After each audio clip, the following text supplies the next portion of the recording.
Can I remind members and officers that you're only required to declare at meetings any pecuniary or prejudicial interest in which the member or officer will need to leave during the consideration of the item? Do members or officers or independent members have any interest to declare in relating to item business on the agenda?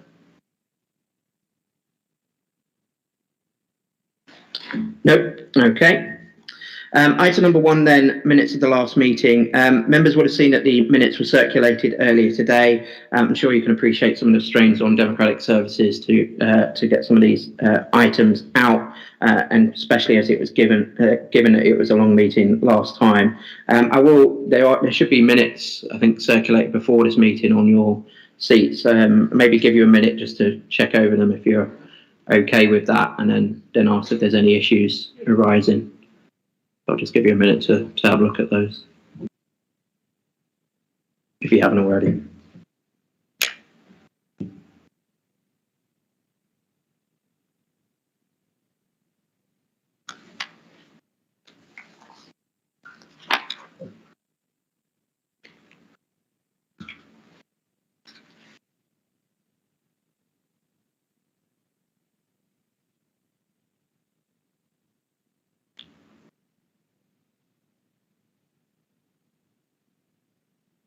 They all seem okay?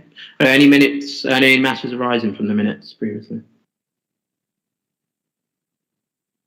All agreed?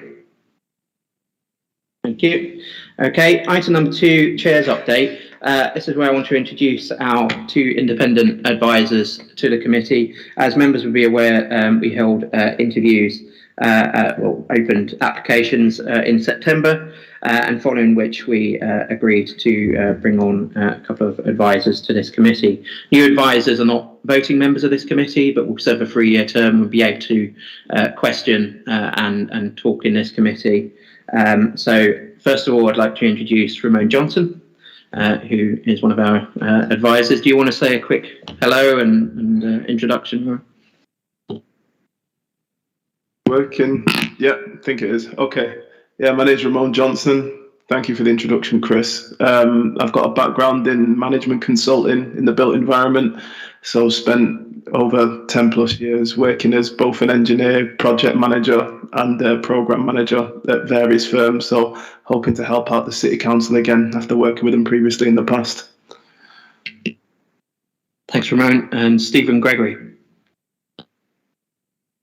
Thank you, Chris, and good afternoon, everybody. My name is Stephen Gregory. I was a partner at one of the large accounting firms where I was a partner for 20 plus years. My specialist focus was on corporate governance, risk management, and all aspects of auditing, internal auditing and external auditing. It's a pleasure to be here, and hopefully I can help as we look forward to the next 3 years. Thank you for that, and yeah, we look forward to working with you over the coming years. These appointments will also be reported to the next council on the 8th of December as well. Okay. Does anyone have any immediate questions or anything in relation to that report? Councillor Simon. Yeah, it's not a question, but I know the issue is to agenda balance, and certainly what we said when we did the appointments is, 2 wasn't the limit, and that, certainly we would look to recruit going forward, and particularly if people know of women, certainly to encourage them to apply going forward. Thank you, Councillor Simon. Yeah, I did mention that at the last meeting. We haven't made progress as of yet in terms of advertising for those roles, but yes, I'm keen on making sure that we continue to advertise them and with a focus on gender balance as well. Any other questions? No. Okay. Item number 3 then, Grant Thornton progress report. This is in relation to Grant Thornton, our external auditor, and give a update from emerging issues. You'll also note an additional item that was circulated the other day, which is in your supplementary pack in relation to questions that are being asked from Grant Thornton to Liverpool City Council. Can I ask Andy to give us an update? Thanks. Thank you, Chair. So just a brief progress update at this meeting from us. So as previously communicated to the Audit Committee, and as members will be aware, the 1920 and 2021 audits remain ongoing. Just very quickly, in terms of 2021, the fieldwork remains in progress. As we stated at the last Audit Committee, that work will continue up until the end of the calendar year, and we do still anticipate bringing back an audit findings report to the meeting of the Audit Committee in January. So we remain on track around that. But in terms of the sign-off of both 1920 and 2021, that is dependent upon the resolution of the issues around the alleged bribery and corruption. And this work does cut across both our accounts audit and value for money work. I should make it clear to members that in terms of 1920, we have not found any financial reporting fraud as a result of the issues to date, but we do need to get the evidence we need around to confirm basically that these issues are not any wider than what we already know about. And as you've mentioned, Chair, in the pack are the management inquiries that we've raised. We are still waiting a response on that, but once we do get that, we'll consider that response and decide whether we need to do, or indeed the council needs to do, any further work in response to those matters. So I suppose just to reassure members, the 2021 audit is continuing, that is on track, but obviously sign off of both the prior year audit and current year audit will depend upon the resolution of those inquiries to our satisfaction. More than happy to take any questions from members.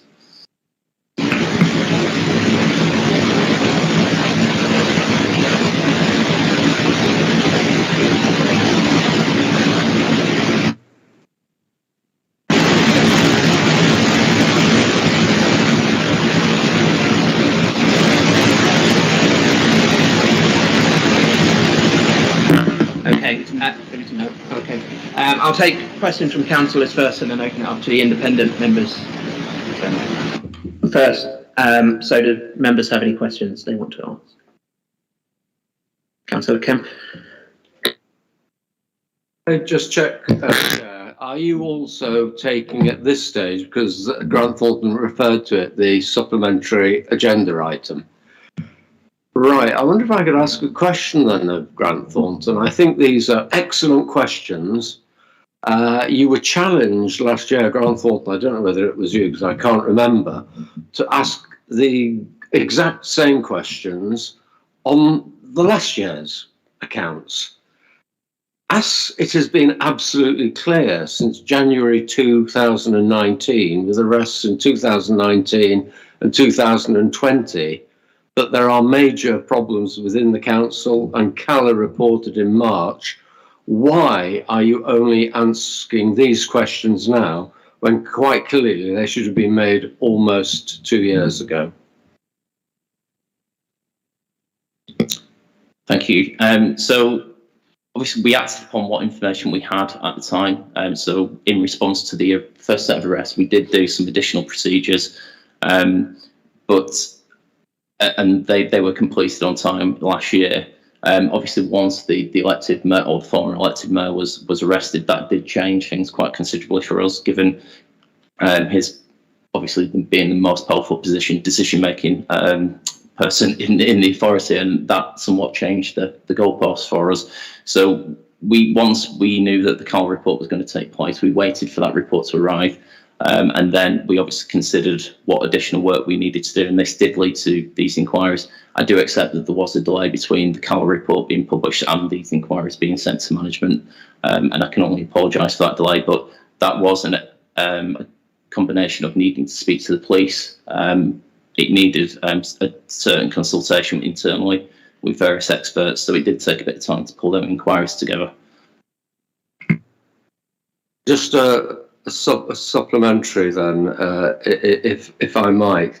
The Cala report made it absolutely clear that there are deep-seated problems, not current ones relating to the last 2 years in there.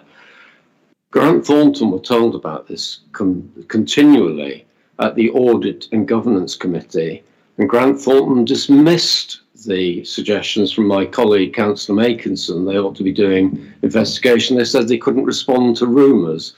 Well, that might be true, but why, given that those rumours existed very clearly, very publicly, why didn't you extend the scope of your investigations to include the areas where rumours were clearly arising? As I stated in the previous response, we did respond to the information we had at the time and did additional procedures in response to that. So I do believe that we did act on the information that we were provided with. Obviously, we can only act on concrete information rather than just on just allegations and rumour. But obviously, where that information was confirmed to us, we did respond to it in a timely manner last year. Because I don't do anything behind anyone's back, I would say that I'm so concerned about the behaviour of Grant Thornton that I have today written to the the appropriate regulatory body as part of the Accountancy Professions of England and Wales and asked them to investigate what you've done and particularly what you haven't done. And as I say, I don't do things behind people's back. I've told you as I've done it. Aaron, I'll see a comment in relation to that unless you want to. I suppose I can't obviously prevent the councillor from doing so. He's perfectly entitled to doing so. I suppose my response is we have not signed the audits off in either case, and therefore I think it'd be very hard for a regulator to criticise work when we've deliberately not signed it off because we're not content that we're in a position to do so. Okay, any other questions from other members? Independent? Oh, sorry, Councillor Brandt. Thanks very much, Chair.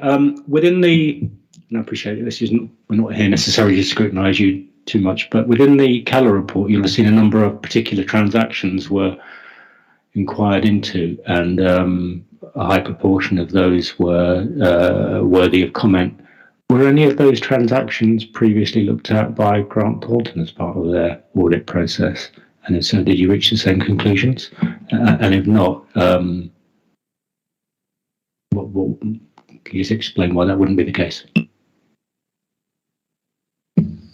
So in relation to property transactions, we had reviewed property disposals that took place during 2019-20. So yes, in relation to those particular types of transactions, there were some additional transactions that the Cala report did raise that would have taken place in 1920 around, for example, highway spend. There were some additional procedures that we did in response to the Cala report that took place in January time, which was obviously before the Cala report took place, and we then did some further procedures in April. So as soon as information was made available to us, we did act upon it and do additional procedures. And as I say, before the Cala report did take place, we'd already done plenty of work around property disposals during the year. Can I take Tony Reeves, Chief Executive, for new members? Just for clarity, Chair, just want to make clear that the Cala report identified problems with property transactions up until mid-2018. So in the 1819, 1920 years, or 1920, 2021 years, he didn't identify any inappropriate property transactions. Okay, thank you. Do any other members have any other questions they wish to ask? Independent members at all? Romeo? Thanks for that update. I think with some of the questions that have been flying around, I think a few of mine have been answered, but I think there is a double barrel question here for yourselves, Grant Thornton, just on with regards to timescales, because I mentioned that the audit field report is going to be ready by the end of the calendar year and is going to be presented in a meeting in January. That meeting in January, is it going to be a case of you're going to be expecting us to have read that, give feedback on it but for that meeting, or is that meeting simply for you to present the findings? I'm just pointing out the fact that obviously the time of the year, Christmas approaching, if that report comes end of the year, not many people have time to read it, review and come back with proper questions on that. So is it a case of you presenting it, or is it going to be something more of we need to download that information first? The report, I suppose, just like any paper, will be published 7 days in advance of the committee meeting. So that the intention will be to make sure that the report is ready for the paper deadline. further question? Yeah, and just on the last one, I know that you've mentioned that the accounts can't be finalised until the criminal investigation is completed, but is that something that's a hard definite, that you're going to have to wait until it's completely concluded before the books can be signed off? It may be possible for us to sign off both 1920 and 2021 before the police investigation is concluded, but we do need to get evidence that the management override controls affect issues, particularly around the former elected mayor. We need to get evidence that there are no wider issues beyond what's already been recognised and noted in the Cal report. So we do need to get evidence around that, and obviously we're in conversations with management to try and get that evidence. Okay, thank you. Any other questions from members? No. Okay.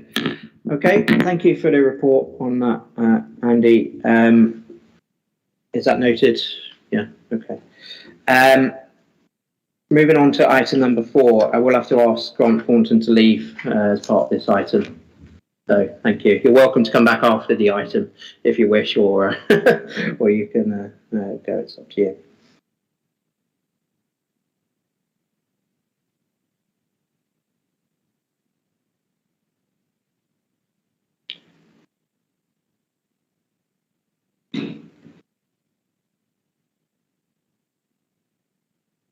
Okay, item number 4 is the appointment of the external auditors for financial years 23-24 to 27-28.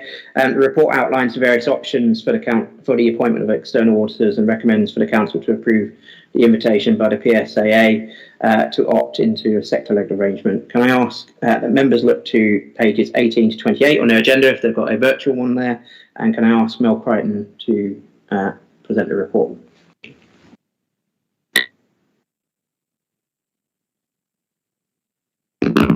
Thank you, Chair. For the new members, I'm Mel Crichton, the Director of Finance and Resources.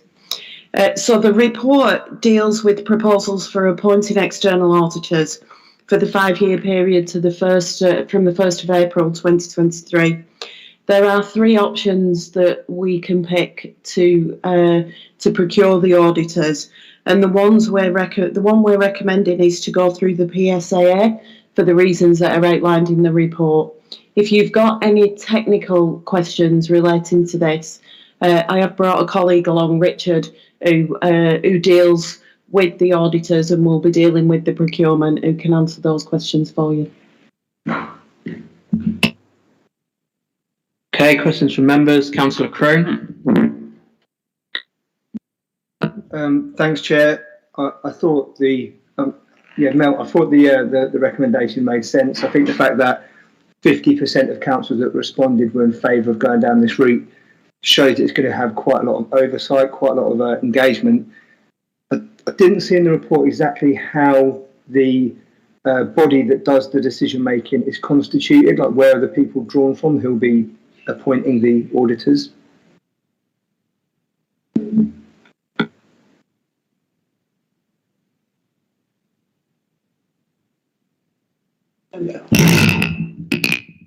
I didn't quite catch all of that, but I think you said, how is the decision taken?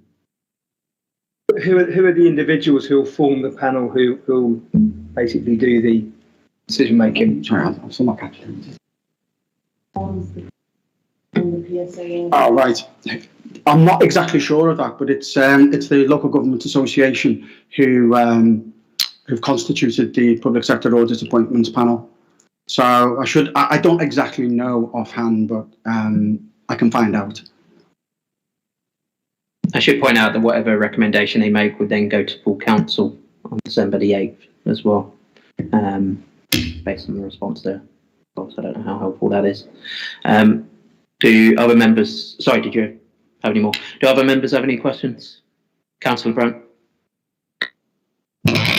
I'm sorry, this is a little bit of a reflection back on the previous conversation. I do accept entirely what the Chief Executive said about the previous year's audit accounts. I think there's a slightly wider issue, though, and I'm not clear in my own mind as to whether the position of the, and it may well not be a conversation that's appropriate for a public meeting, but whether collectively this committee should be satisfied that if there were failings in some of the previous transactions that the council has carried out, whether those ought to have been identified by our previous auditors, and if they ought to have been previously identified and they weren't, whether that is a matter that should be part of the assessment of the future procurement of our future auditors. I am personally not quite clear whether or not things that should have been identified were missed, or whether in fact they were picked up and were just referred through the correct processes, which or necessarily to be a matter of public record or not. And that's the reason why I'm saying I'm not necessarily sure this is a conversation for a public meeting, because if it's the latter, then I could be confident, but I wouldn't want it to be discussed in detail here now. So I suppose what I'm asking is, will those concerns be part of will the procurement process and the panel in particular be confident that anybody who gets onto the gets through the criteria will have the council can be satisfied that if they have been previously in that role, that they've done that role satisfactorily?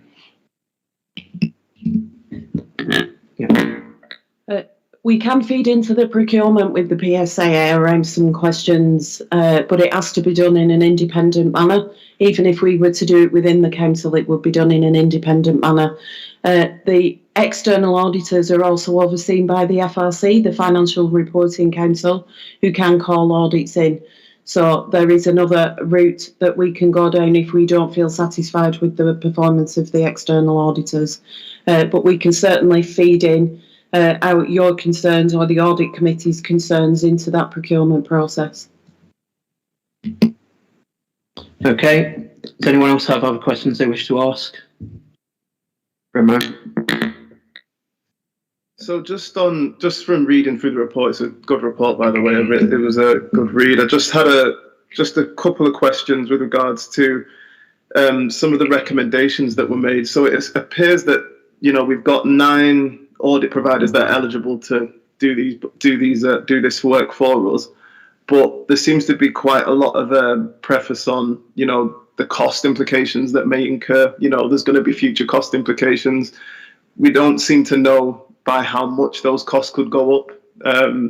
There seems to be quite a bit of a nudge towards an increase in time, an increase in resource. Do we even know what potential time increase that could be, what resource increase that could be, so we can try and estimate a little bit of that, what that financial burden may be?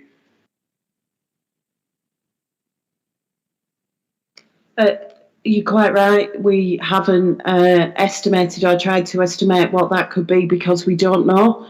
There has been considerable criticism within the public sector audit market around the quite extensive reduction in the fees from the last round of procurement, which has meant that external audit have really struggled to recruit people and to provide good quality audits within the financial envelope that they've had previously.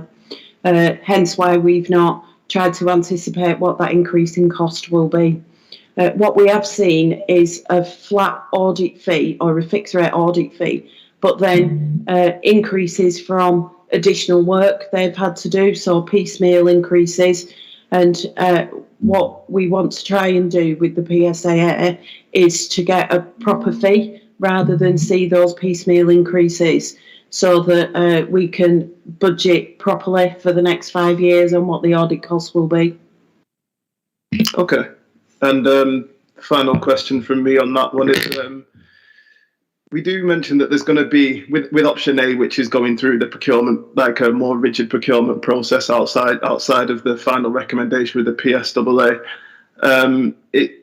it will be a little bit more extensive going through a full procurement process, but we can use things like a bit of market testing to understand what the appetite is in the market for this work at the minute.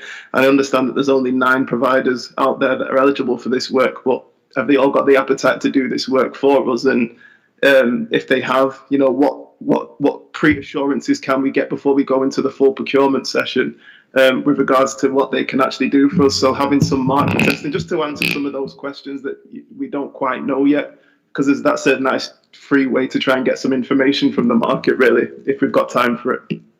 Hi, yeah. I do have some anecdotal evidence in relation to the questions that you're asking there. I do know that a health authority, a health trust in this locality, recently market tested because their own audit needed to be reviewed, and they got no bidders. Nobody put a tender in for the audit. Secondly, as well, I have also heard that the way the fee structure is at the moment, because we're subject to the PSIAS, in effect they're driving economies of scale. If we went locally, because of the complexity and the scope of local audit at the moment, it's likely that if we did it by ourselves, the audit fee, I have heard it say, was likely to triple. That's not to say that it will increase, I think, under the new PSIAS arrangements because of all the various pressures that local auditors find themselves under at the moment. But I've heard it said the fee would likely to be increased by 3 times, even if somebody locally was to audit.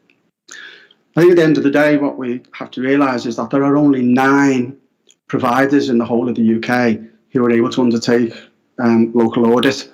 They have to be registered with the FRC. So it's not really a matter of saying, well, can we get a Liverpool auditor to come along and do the audit of the council's accounts, because they have to be accredited with the FRC. So they have to go through some fairly stringent processes to actually get themselves on the tender list in the first place. And it's anticipated anyway that through using the PSIAS and the joint procurement arrangements, it will help to drive out the economies, ensure that we get proper standards in place, etc., having regard to what is required and to audit local councils' accounts at the moment. Okay, Councillor Simon. Thanks, Chair. Yeah, it's just a follow on really from a couple of questions that have been asked by others here. I think sort of people's reluctance to fully support here, it's not that people are against it, as some of those unknowns, as Councillor Crone said, is who will be on that body of the people who will appoint, what will be their understanding and qualifications in relation to that from the LGA, and also our opportunity to put in key questions that councillors and officers may have here in the local authority in relation to some shortfalls that people feel potentially could have been missed in previous audits, and how that would work going forward. So when this body is set up, obviously having that and that overall body, you know, one would hope that quality then with the local authorities bidding into that, actually feeding into that and that process to change and to improve and enhance. But I just think we don't know that as yet. I noticed the timescales when I was reading the report.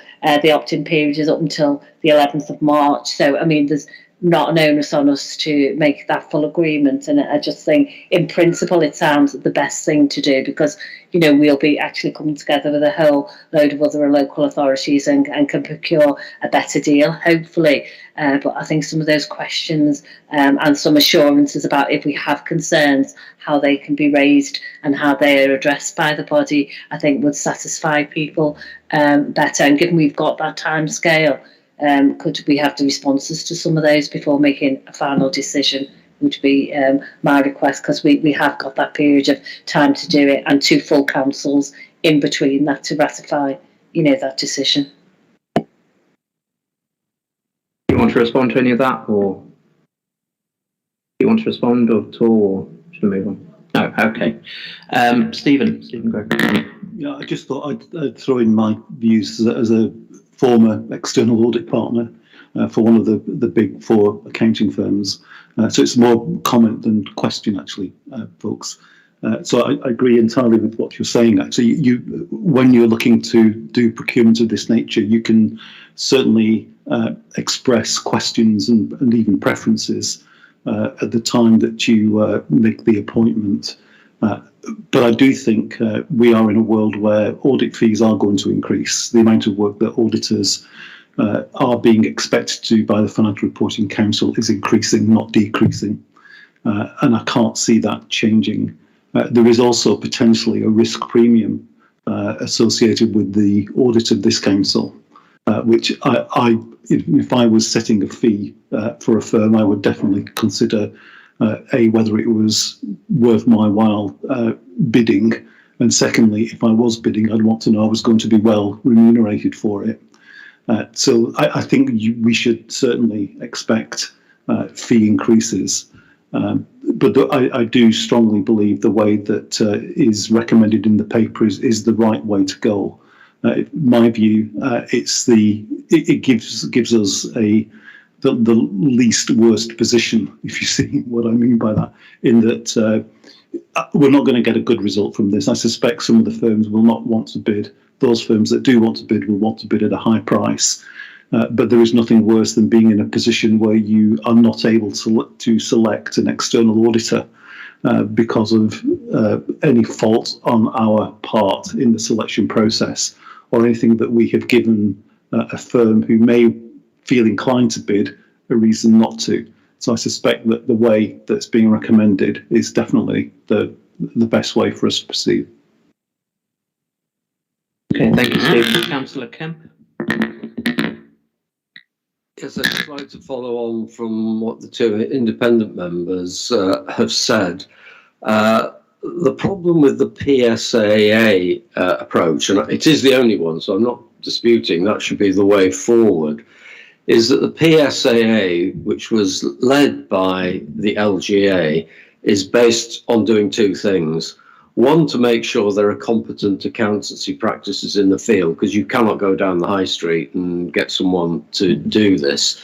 And the second, it was predicated on getting the services as cheaply as possible. Now, I've made the point, following our last two meetings, to the Deputy Chief Executive of the LGA, Sarah Pickup, who takes responsibility for this, that what Liverpool needed, and probably other councils as well, is the right price for the right service. And they ought to put more determination into the selection process on quality. Now, I think that there are opportunities perhaps for the Chief Executive to raise that point with the Chief Executive of the LGA and for our Finance Director to either raise it with Sarah Pickup direct or through SIPFA. Cheapness may well cost you money in this line, and I think the LGA ought to be encouraged to take a wider and better view of this based on our experience here. Okay, thank you, Councillor Kemp. Chief Executive. Just to say, Chair, I have raised these issues and continue to raise them. As a former partner of a Big Four firm, I know how much audit has become commoditised. And given the level of risk the public sector is carrying on a whole host of fronts, let alone the specific circumstances we're in as an authority, getting audit right is incredibly important. And it is, it isn't about the cheapest price. And I know my colleague, the Director of Finance Resources, shares that view as well, as does the Assistant Director for Audit and Governance. So we're in that place. We're making that point very clearly, and I think the some of the risk in local government in particular over the last few years has probably been exacerbated by commoditising the external audit function, and that's something we do need to move away from as a sector. Our interest, of course, is Liverpool, but we continue to make those points. Are there any other comments, questions from members? No. Okay. Can I ask whether the recommendation is agreed? Okay, this will go to full council on the 8th of December. Item number 5, the improvement plan update. Can I draw members' attention to pages 28 to 48 of the agenda, which outlines updates on the constitutional and company governance themes? Can I invite Councillor Abdul Kadir, the political theme lead, to give an update on the constitution theme? Thank you very much, Chair. I'm a bit cold, so please bear with me. It's getting cold in here. So I'm as you know, I'm the member who leads the political lead for the Constitution. Janet McLaughlin is the accountable officer, and the Joanne Killian is the lead commissioner for this theme. The theme officer working group is chaired by Jeanette and currently meets every fortnight, based currently to monitor the progress on the work. Update of the themes 2 of the Constitution. So the best value inspection team point as part of their report specifically made reference to the council constitution and highlighted a number of issues. The BVI team acknowledged the improvements already made by the council to improve at the point of inspection, but went on to point out areas where changes are and amendments could significantly contribute to the council's improvement journey. It's fundamental that the actions of around the constitution, that this piece of work is not just seen as a technical amendment of a bureaucratic impediment of the document, but much more in facilitating the document as improvement is the journey to both officers and members. In the development of the key documents such as the member and officer protocol to enable both their duties and responsibilities in the manner which best serves the people of Liverpool. That helps to develop the positive work relationship between members and officers and a greater understanding of their roles. It helps to support and promote the right culture expected of the organisation and its members and officers. To assist, there was been a number of key aims for the themes that have been identified. So governance to be the best practice, decision making that is open, transparent, and undertakes applying proper decision making and principles. Clearly, the clarity of the roles and procedures that understood by members and officers, an important improving framework for scrutiny and challenge. To remind members, a number of improvements, immediate improvements have already been action following the Council's AGM in May 2021.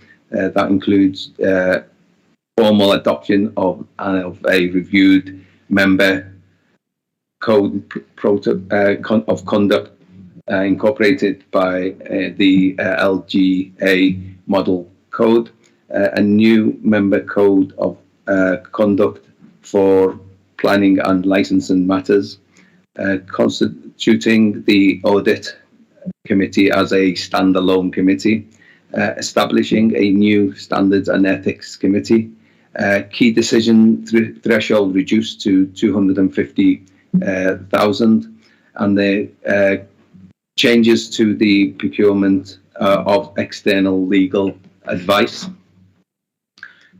Further actions since the AGM, where ethics and monitoring officer appointed, appointment of 2 independent technical advisors for Audit Committee, and an independent chair of Standards Ethics Committee to be confirmed at Council. Update declaration of interest for officers, revised forms and process.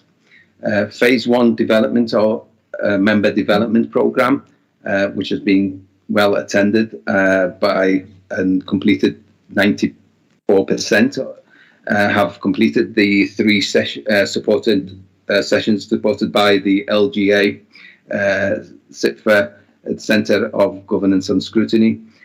Phase 2 of the member development programme to be co-designed with the members working group. There's also a paper in tonight's by the CFCGS on the agenda for this evening's, outlining the work done up to date and proposed framework for the review of the council constitution. I'm proposing to chair the cross-party group to assist with the review of the constitution and number of other elements of the improvement plan. Its first meeting will be held in early November and will look at the different methodologies to engage all members and officers in the review, in the relevant reviews. The aim of the review is outlined within the CFGS papers, but clearly we want to have a modern, robust and accountable constitution as a product at the end. A document that officers and members of the public clearly finds useful and clear and easy to access. The report on this will be presented at full council on the 8th of December, as all members need to be aware of what it is we are trying to achieve in this theme. Okay, thank you, Councillor Kadir. Can I take questions from members? Councillor Simon. Yeah, it's just on the, I know we've got in the reports the figures of members who have undertaken the mandatory, but I see that's only 77% of the 4 courses, and I just wondered, given the phase 2 is due to start in the new year, what action will be taken, because it was clear that they were mandatory for people to be able to sit on their appropriate, and there may have been reasons. Obviously we've been going through COVID, sometimes people have caring responsibilities, and you know, sort of the training obviously has to take into account that and people's work patterns. I just wondered, are there new, I know it says they're looking at that with members, have we got a timescale for that training to be completed before we go on to the next phase? Chris. Chair, there's a session tomorrow to pick up one of the essential things for the 7 members that missed the code of conduct and other dates set up, just to pick that up as a mop-up for the essential. For those members that did miss, there's very good reason, but we are picking it up. So for those that didn't hit the first sessions, there's actually sessions being scheduled in before the Christmas break. Who else wanted to ask a question? I saw Stephen. Did you? No, Remo. Apologies if this has already been done. It's a good report, a good update. I think the only question was, has there been part of the strategic improvement plan that's listed in here?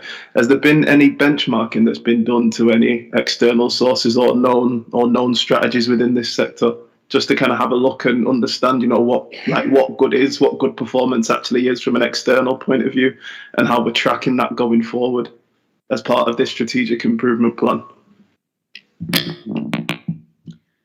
I think, as it mentions in the report, Chair, we are being supported through this particular piece of work by the Centre for Governance and Scrutiny, and they have done similar pieces of work along constitutional review with a number of other authorities. So we will be drawing on that work that's already been done, which will help inform how we go forward.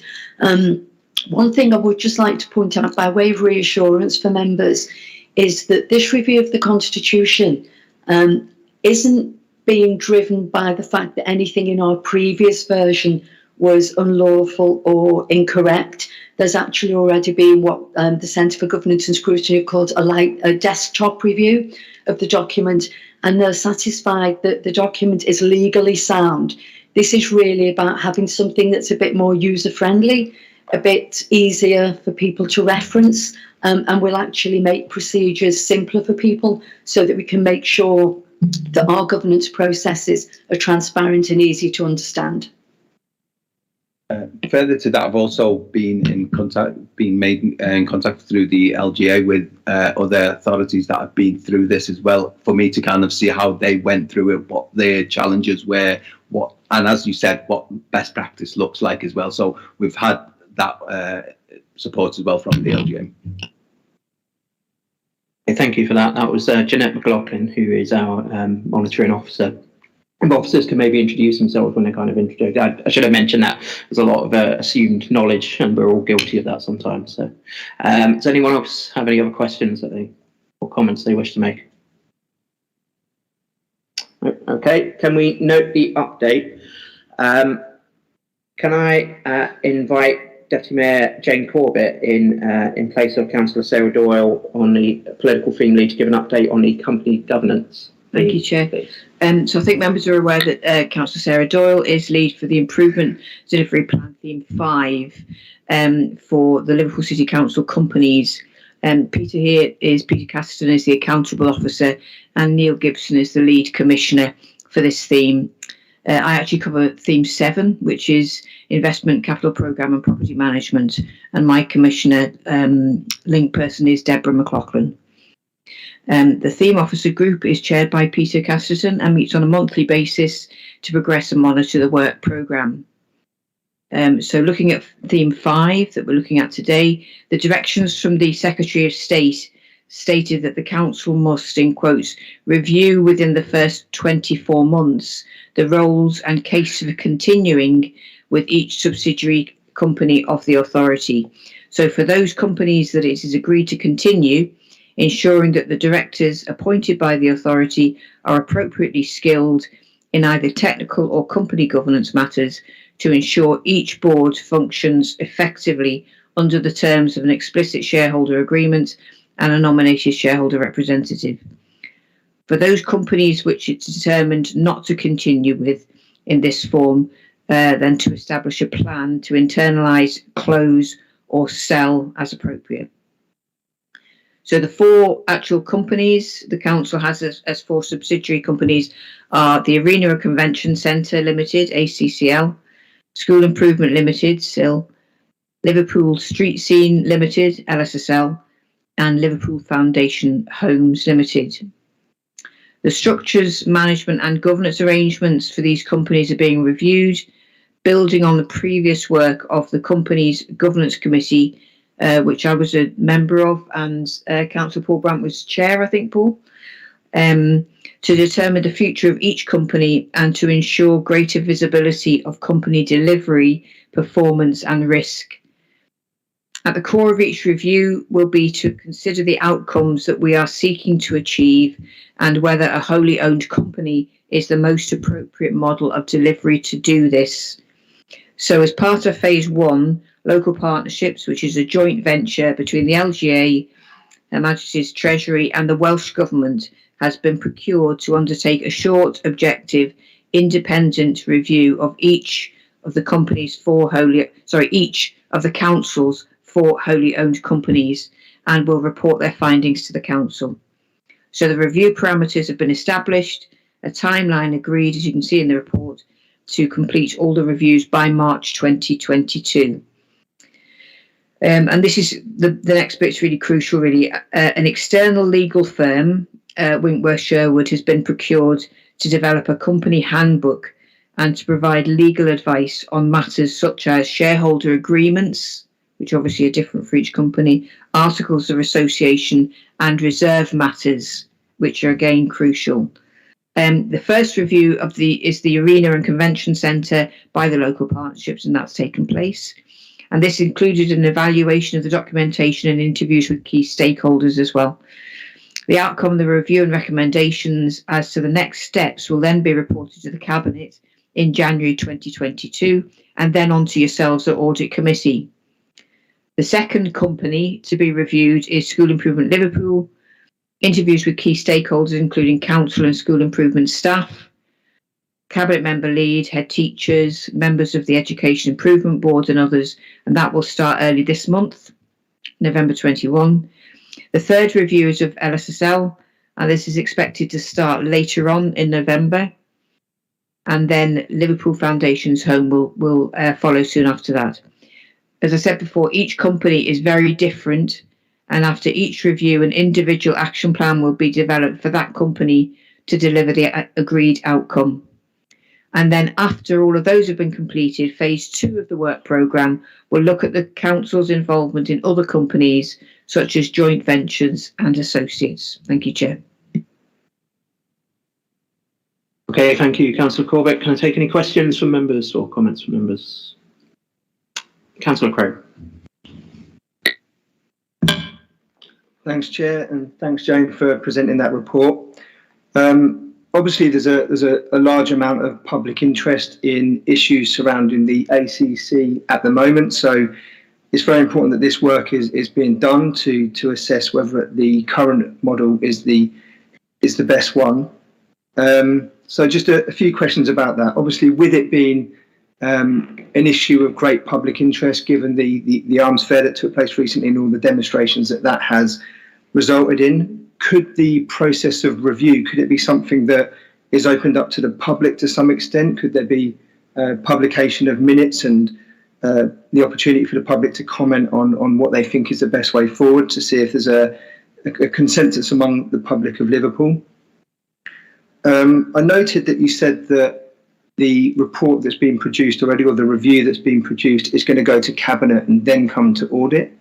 Could it be the other way around? Could it come here for pre-scrutiny so that members of this committee can have a look at it and then it could go to Cabinet for agreement?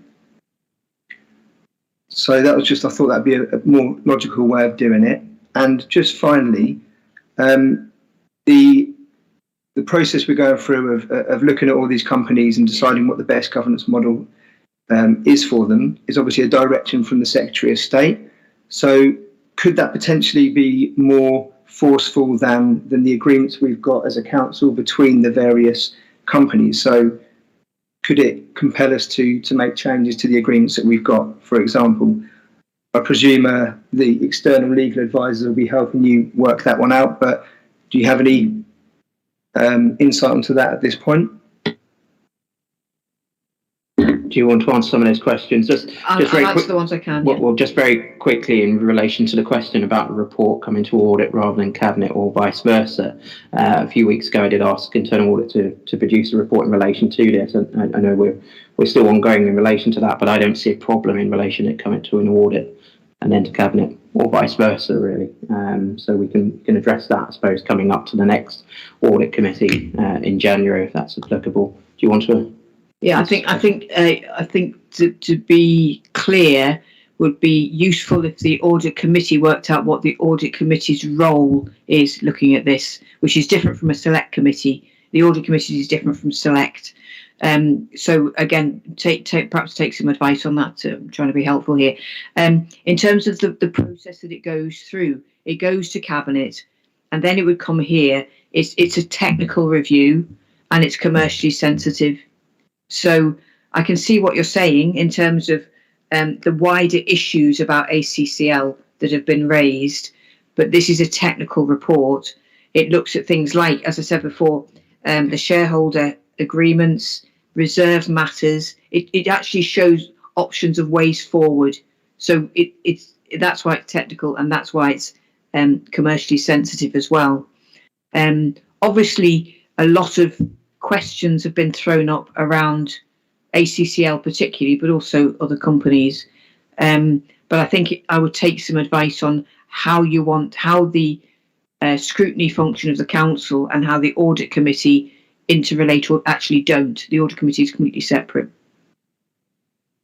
Okay, I'll come back onto that one and maybe take some, sorry, Tony. Just to add to what Councillor Corbett has said, Chair, one of the questions Councillor Crone raised was, would the process be more robust because of the directions from the Secretary of State? I think the challenge for us is to make sure the reviews are robust and transparent, cover all the right issues in terms of company governance, and that the Council is seen to act on the recommendations that come up in that process. And are we to do that, then it's my belief that will be done to the satisfaction of the commissioners who are acting on behalf of the Secretary of State. If we weren't to do that, then the commissioners may well take a view, and we may well see some more intervention around that. Okay. Sorry, Jane, quickly. Just one other thing as well to be helpful. One of the issues has always been around us having companies, how strong our client side is. So we'll obviously be able to look at that as well. That'll be part of it. And going backwards, looking at one of the things that we were raising regularly as part of the company's governance committee, I think it was called, wasn't it, Paul? We raised about real living wage. So I know, because I tracked that through, the ACCL pay real living wage to their directly employed staff, and have done for probably a year and a half, 2 years now. Now, some of that will be us requesting that, but there's a difference between what we can demand, if you like, and what we can request. And that goes back to things like our agreements, but also the reserve matters. Okay, I've got a lot of questions. I'm going to take full members first. So, Councillor Bennett. That's all right, Anthony. Jane, I just wanted to question around the ethical charters. I read the responses for questions from the last meeting, but will part of that review look at the companies that are owned by the council?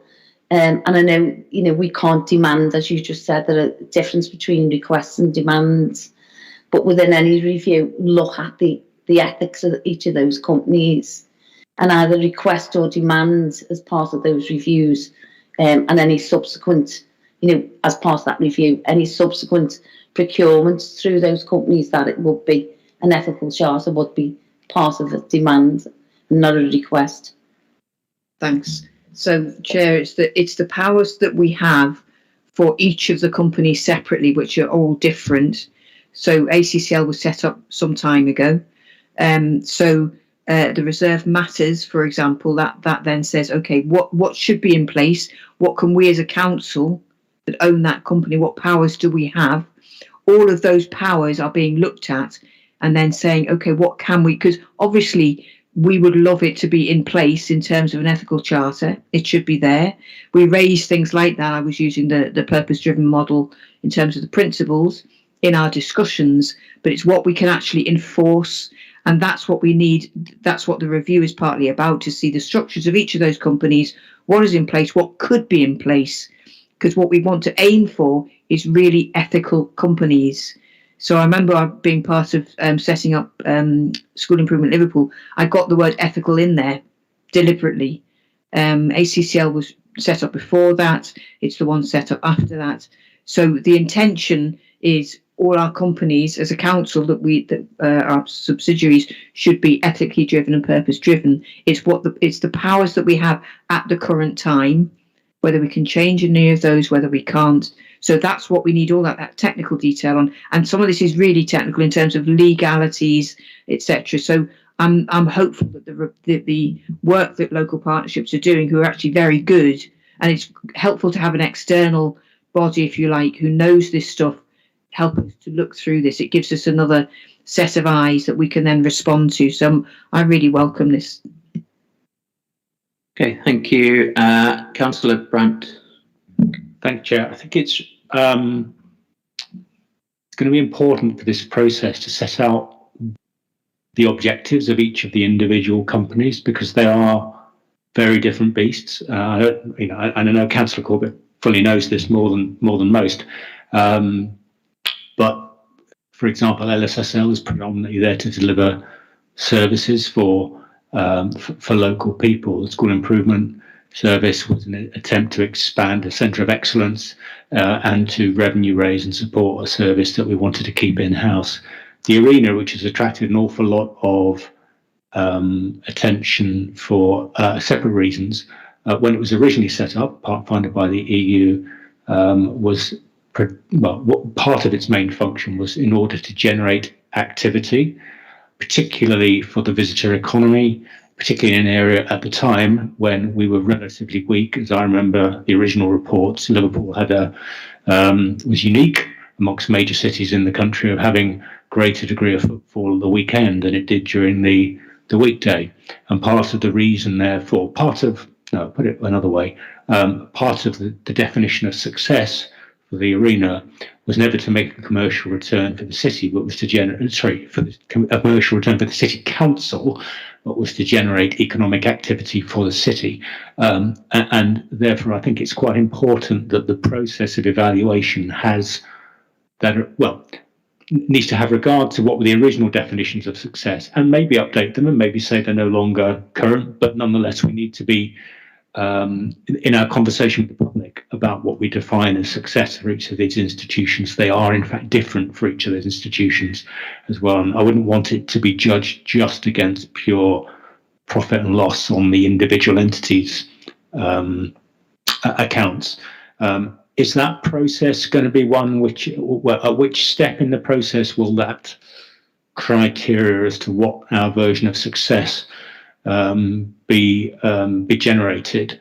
In other words, when will that? Who will generate that benchmark against which success or failure will be judged? And then, secondly, a slightly independent question: there are some quick wins to be had, as we discussed at the company's governance. Things, for example, of making sure that all of our companies procure through the council as procurement framework and get the benefit of bulk purchasing, etc. Are we confident that those quick wins don't have to await this valuation and are going to be pursued by Cabinet using whatever influence it has immediately? Okay, so thank you, Councillor Brand. All good points. In terms of how we judge success, we need to know what options we've got here in terms of the legality of these. As you say, all the companies were set up for different reasons.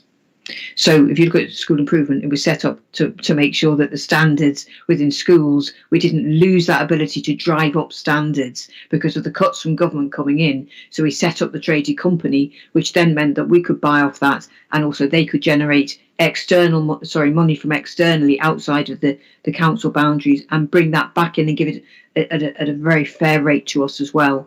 And so they would grow that, and they got some very good people originally on that board, but the client side needs to be very, very strong on all of these. I'm not going to say anything about judgments of success at the time being until we've got this report back in. We've got to look at it really, really carefully. We know in our hearts what we would love to see is that judgment of success. And it goes back to what you said before about why it was set up. And obviously Councillor Simon was key to that, looking at how you drive that visitor economy and the culture economy coming through in the city, which is crucial to where we are today. And gives us a real opportunity to keep that going. In terms of judge success procurement, the procurement framework. So if we go back to our procurement framework, obviously went from 16 to 2020, and we got in purpose driven, we got in ethics in there. It's how that then relates to what the framework that the companies individually can use. I know that for example, SIL buys, School Improvement Liverpool buy quite a lot of services from us already, but it gives us the option then to make sure. I mean, if we got quick wins there, Councillor Brand, we'll use them. We're not waiting until actually we get all of these reports, but we've just got to be really, really careful that we don't overstep the mark, because we need to know what options we've got here. The legality of it, the technicalities of it. What we mustn't do is make one step forward that actually crashes the system, and then we have to start backfilling it all. We want to make sure that when we take a step forward, it's on solid ground and we know what we're doing, which it goes back to what they were saying originally about in the from the Max Caller report about the skills of the company directors. They've got to know what they're doing. We need to know who's on there. We need to know who we can place on there, etc. So I'm not trying to skirt around this. What I'm trying to say is let's get this right. And this gives us a chance. We've only got until January, only got to wait until January 22 when it comes back to this audit committee to look at that particular one, that particular report. So I'd say we're now at the beginning of November. It's not long to wait. So let's do this really carefully. Could I just seek some clarity then, because the Chief Executive referred to the options being presented from this report, and if the Council was to go with whatever those options will be, that's probably meet with the Commissioner's approval as long as there's a clear pathway. But what I'm not unclear about is who, at what stage in the process is the benchmark against success being, is that benchmark being established? Because it will be different for different entities. Is that established now? And if so, what are those criteria? Or are we going to be looking? Are we going to be applying the councils? Or are we going to be creating the benchmark against whether they're successful or not after we have this report coming through? I mean, in one sense, I'm not quite sure why this has come to you now rather than wait till January. To be perfectly honest with you, we'll obviously be coming back in January, because then all your questions could be answered. So we've got to look at it. It's got to come through to Cabinet. We look at that. We go through that, goes through the cabinet, and then it comes to yourselves. Well, So this is too early in a sense to be able to answer those questions. Well, let me present a practical problem. Supposing the report comes back about the ACC and says this entity has not made a profit ever since it was created, and therefore it can't be considered a success. I'm not saying you will say that, but let's just say it does say that. We might say, well, hang on a minute, that's not how it was said. That's not how we're going to assess success. What we need to see is the wider impact on the wider economy. But if the report doesn't deal with that benchmark of success in terms, then we won't be able to assess the right way forward. Are we confident that the report is going to, well, how is the report going to deal with what we're judging as the benchmark against which those individual companies should be assessed? Are we confident that it will do so? And if so, who is telling the writers of the report what the benchmarks of success against which success should be judged are? The framework's been set out there, Paul. Sorry. Do you want to come in, Mel? The reports will answer the technical questions, and then following that step, there is another step where we assess what we think as a council is value for money for us, and whether to continue delivering services through the company in the way we are is value for money for us. And that will need to be a discussion that happens following the reports coming out on each of the companies. There will be a new work stream established for each of those companies, so we can deal with things like the ethical framework we want the company to operate in, what the intelligent client looks like, and if the answer is to retain the company, what we see as being value for money. And then the decision is really part of the budget setting framework as well, because if value for money represents the council subsidising or putting money into the operation, that will need to form part of the budget setting decision-making process. Okay, I'm going to bring in Councillor Kemp because he's had his hand up for ages before I bring him. Thank you, Chair. I partly follow on from what Councillor Brandt said.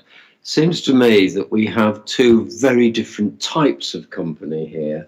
We have a company which should be entirely commercial, although it gives social benefits to the council, that's ACC.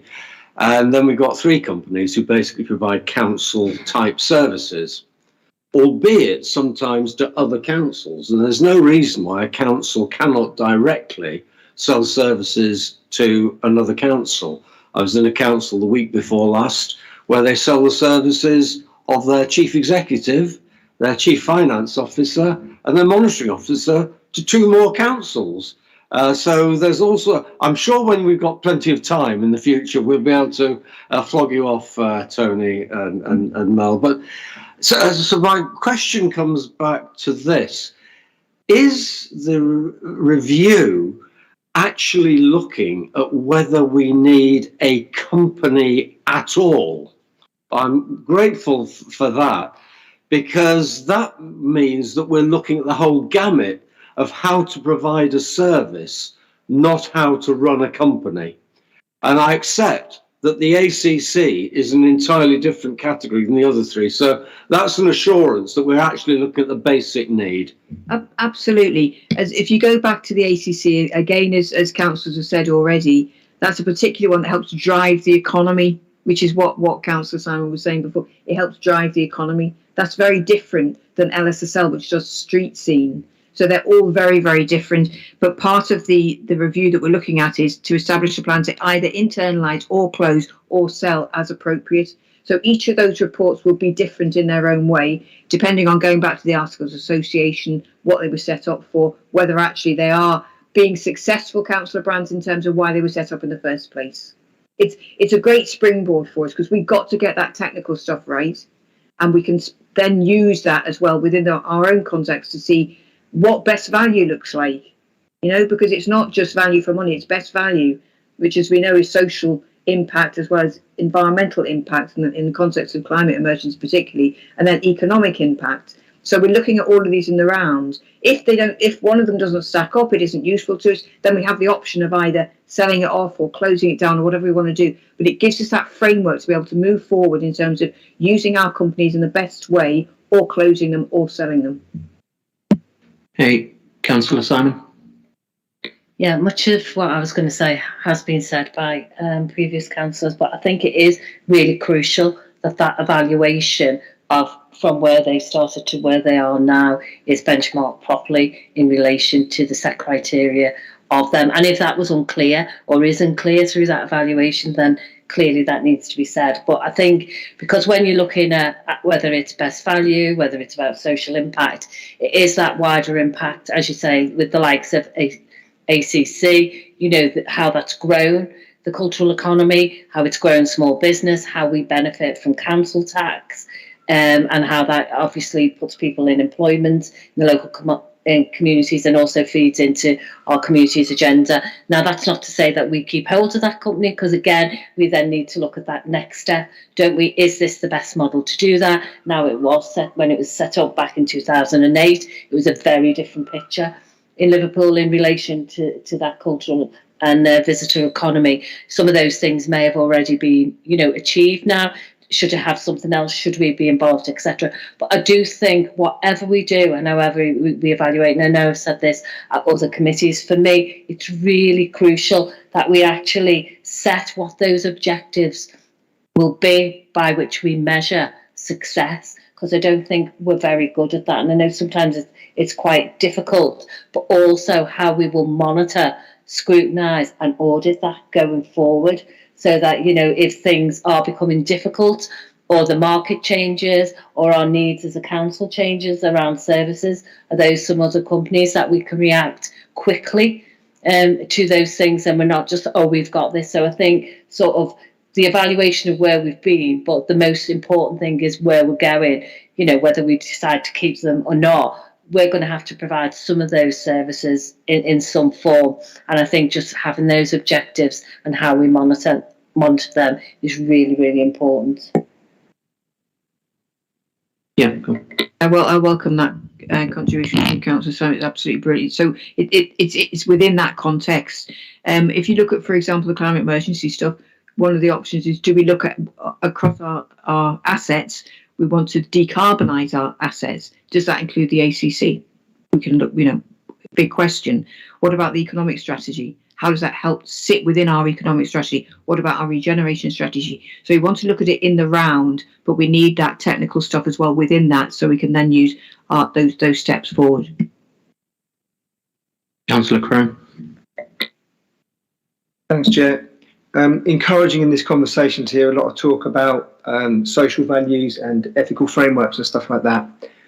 Jane, can you give any assurance at this point that we can look forward to an ACC that reflects the ethical values and the social values of this council? The intention, Councillor Crone, is that all our companies will be ethical companies. Some of them are more ethical than others at the moment. Okay, thank you. Are there any more questions? Any questions from the independent members? No. Oh, okay. Just one really. I think, you know, trying to understand what success looks like is very important. I know that's been mentioned a few times here. Is there going to be a way in which, because just looking at the Liverpool City plan, and I think there's around 5 or 6, maybe 7 key items that have been listed there. Are all of those assumed to have equal weighting here when reviewing these companies, or are some going to have a little bit of a higher weighting than others? Because I know there's a lot of talk of economics, and then there's talk of like compliance with ethics and all those good things. But even when we're talking about low carbon and staying connected and making the most exciting city in the UK, for one example, how are we going to how are we going to try and ensure that there's like even equal weighting between those? And if there's not equal weighting, are we going to document why they're not? Great question. So we should have a long discussion about that, because sometimes it, depending on the political and economic environment at the time, you would give different weights to those different themes within that. So, for example, if Liverpool didn't have a cultural and visitor economy base, why would we have the ACC? If it does, and it does, then how do we use that? Can we use it effectively or not? So you look at it in that context. One of the concerns that we all have in the council is that people shouldn't be living on a low income that is so low that they can't survive. Can we then drive the economy to be stronger based on the cultural and visitor economy and the hospitality economy? How will the ACC company help us do that, or will it drag it down? So all of those questions are absolutely crucial. It all links up then if you've got people coming into the city to go to the arena. What's our transport routes like? How do they link up with the sustainability of the city? So there's a whole series of questions, and I would love to have a longer discussion, but unfortunately this is the Audit Committee. But hey, another time. Thank you for that. Just following that, and the questioning behind it, we did agree that we would set up a company's governance subcommittee as part of this committee going forward. So I think we need to kind of get together a bit more and just sort out the details of that. We've had some interest as part of that, so we'll sort out the terms of reference so we can kind of continue and go into a bit more depth into some of these discussions. Were there any more comments or questions?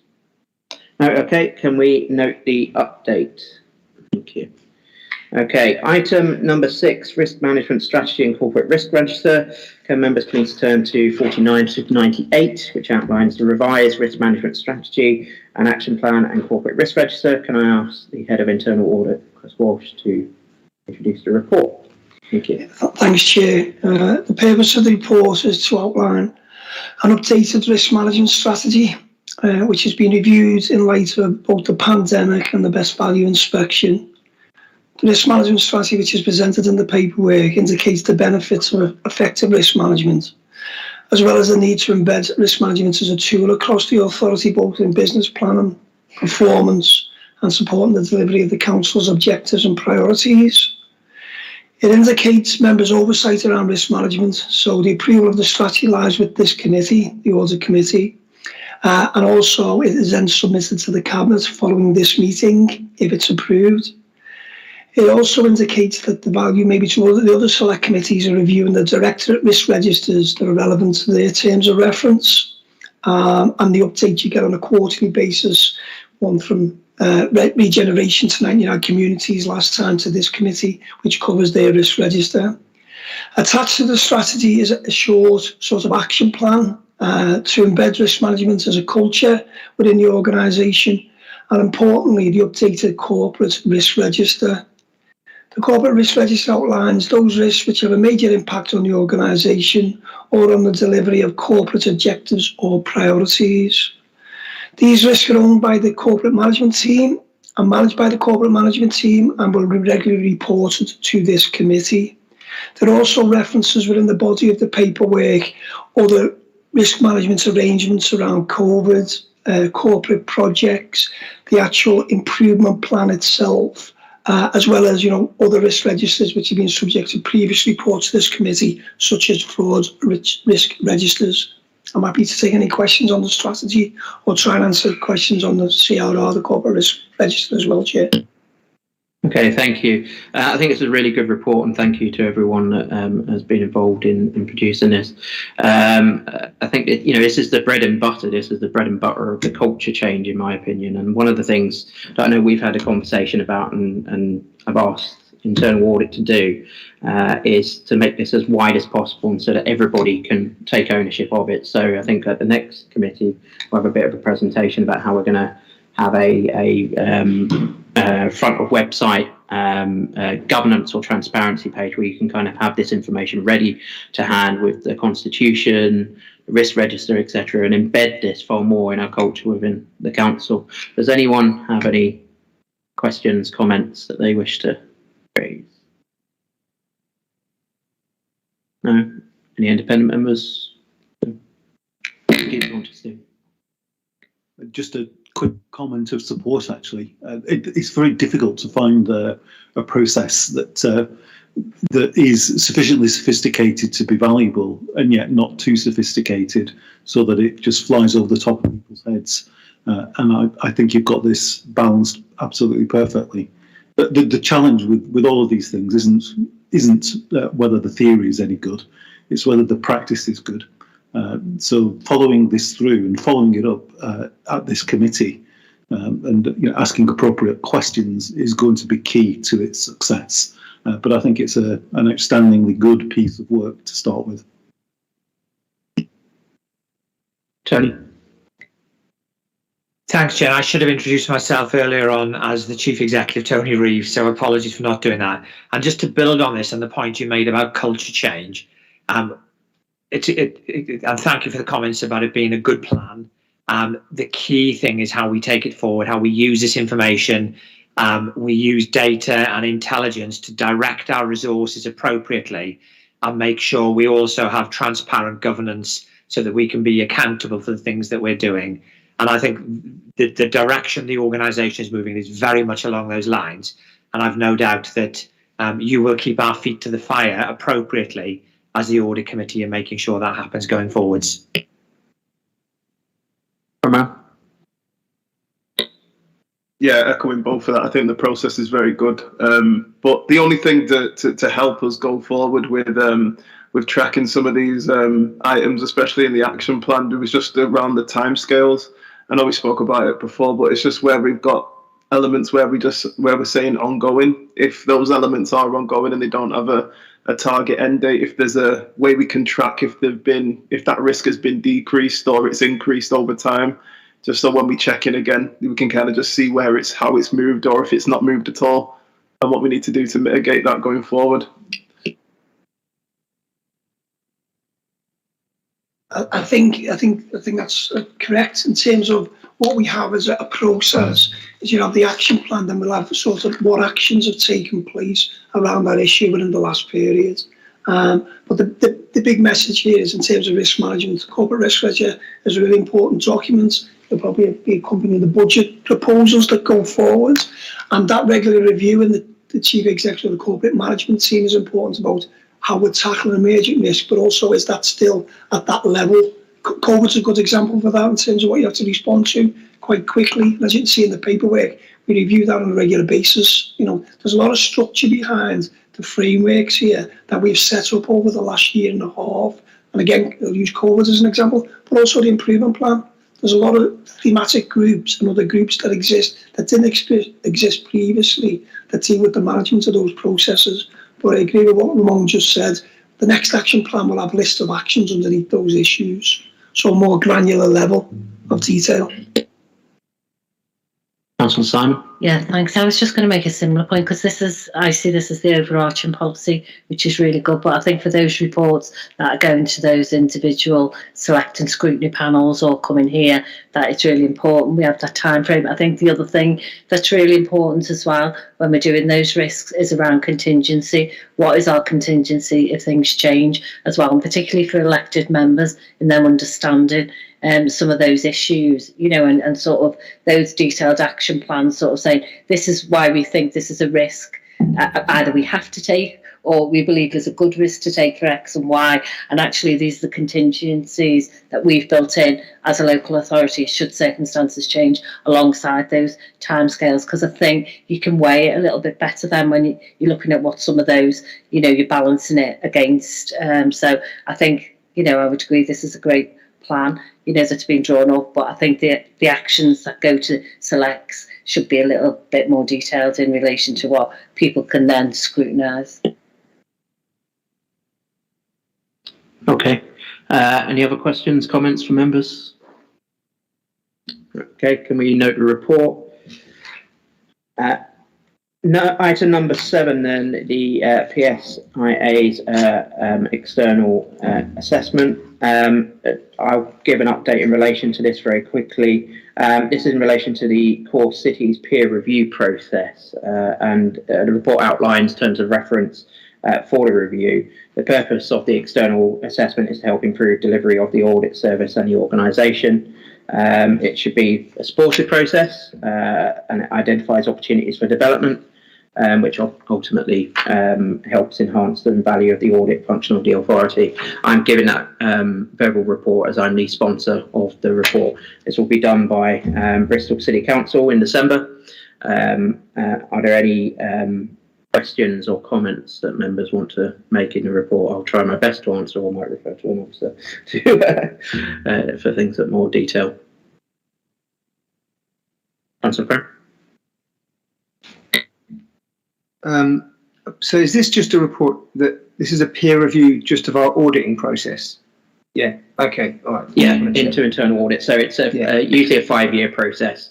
Every 5 years, local authorities to be part of this, and so Bristol will be performing this in December. Yeah. Sorry, Stephen. Yeah, it's also a requirement of the Institute of Internal Auditors that every professional internal audit function gets reviewed on that cyclical basis. The trick with these things is to make sure there are no surprises, and so you'll see referred in here there's a self-assessment piece first, which is important to do quite thoroughly, because then you've got a plan that you can respond to before Bristol come in and say you need to do this, that, and the other. So it's just being ahead of the game. Thank you. That's useful. Any other comments, questions? No, okay, if that's agreed. Item number 8, quarterly governance performance framework. As members will recall, we said that we would do these quarterly governance updates. Can I ask Mark Bosefield to lead on the report for Regeneration?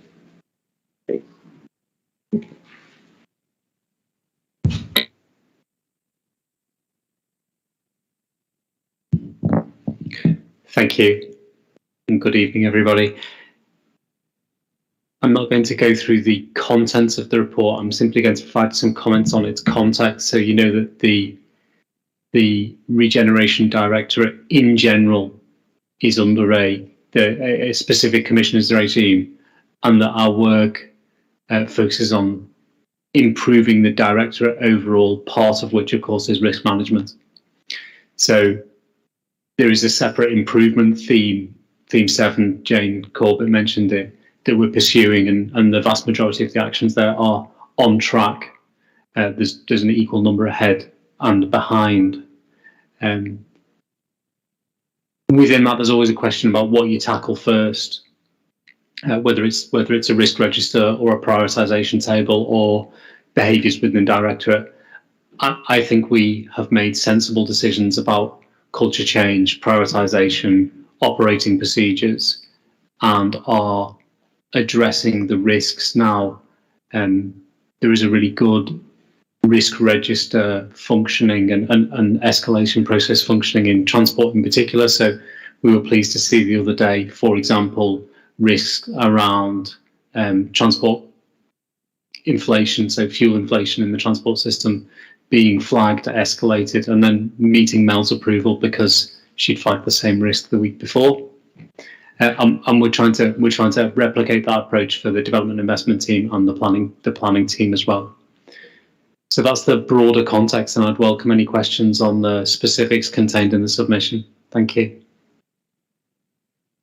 Do members have any questions that they want to ask part of this? Spreadsheets were sent in a separate email to members, and if people wanted to view them, then they could request to do so. Do members have any questions, comments? Okay, any independent members at all? Okay. Report noted. Yeah, okay, brilliant.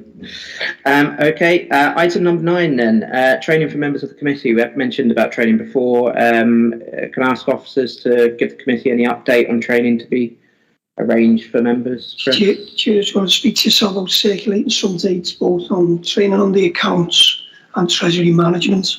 So those dates will come out probably next week, but I'll have to give a couple of dates to members for the best fit. Okay, we will advertise those. Did you have a question? Sorry, no, okay. We'll advertise those to members. Okay, item number 10 then, questions submitted directly from members. No members of the committee had submitted anything for publication. Please do remember that you can do that. We did agree that at the last meeting that we can get written questions a bit like select committee, and we'll publish those answers either from a cabinet member or a relevant officer. Thank you for attending. It's been a much shorter meeting than the previous one, so thank you. Cheers. Have a good evening.